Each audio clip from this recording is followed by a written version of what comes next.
So this guy here is Taj. Taj is probably my favorite puppet to use, not only for the obvious reasons of his beautiful stripes, but also because he's very easy to function. He's a lot more quickly movable than Grizz is. Grizz is, the star of the show. He's definitely the main character, being my first one that I got. And he's the one I like to, really put out front of things. But because Taj has a more compact head and he's just easier to move this way. Artie, who's the werewolf, who I made like a blues singer werewolf, he's got a really big head, so he's the hardest to operate. And Luna, who's the purple puppet who I got for my oldest daughter, she has a very nice compact head too, and she has independent blinking triggers, so you can move her left and her right eye separately. I wanted to give you a little ins and outs of like how to actually work these guys. So it's hard to show you the inside of the head, so I can't really do that. But there's a little metal trigger right up towards the top of this guy's head. So you work that with your middle finger, and he actually has a string way back here that you can wiggle his ears if you want. I don't use that as often because it just doesn't have much application. But if you're able to, work the eye trigger really well, you could do a lot of expressive stuff.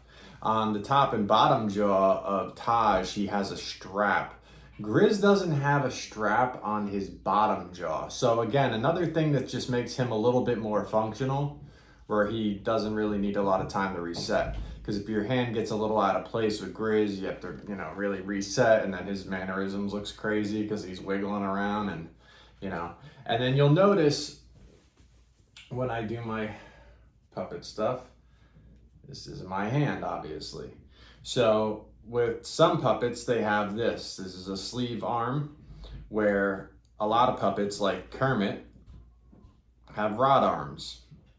Rod arms it's just a smaller arm, and it has like a black rod attached to it, and you literally just kind of work the arm from beneath, and you don't get as much movement. You definitely can't get finger movement this way with that, but it has its pluses as well, depending on what environment you're working on, or whatever. So that's pretty much the functionality of it. Once you realize, like, these are the ins and outs of that. And also, I have an entrance to work this puppet through the top. So if he's sitting down like this is probably the best way for me to operate, is just go right in through the back of his head, where if I wanted to work him from beneath, he has a bigger entrance down the bottom, and then it's a lot easier for you to get out of the way and have him present himself like this, because you're going to want to stay out of frame and do this type of thing.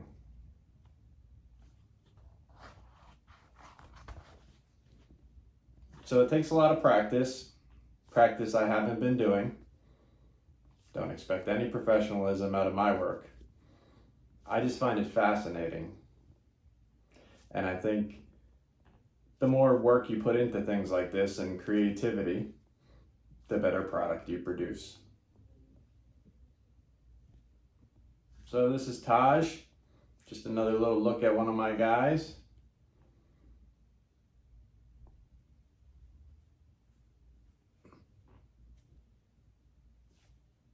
Peace.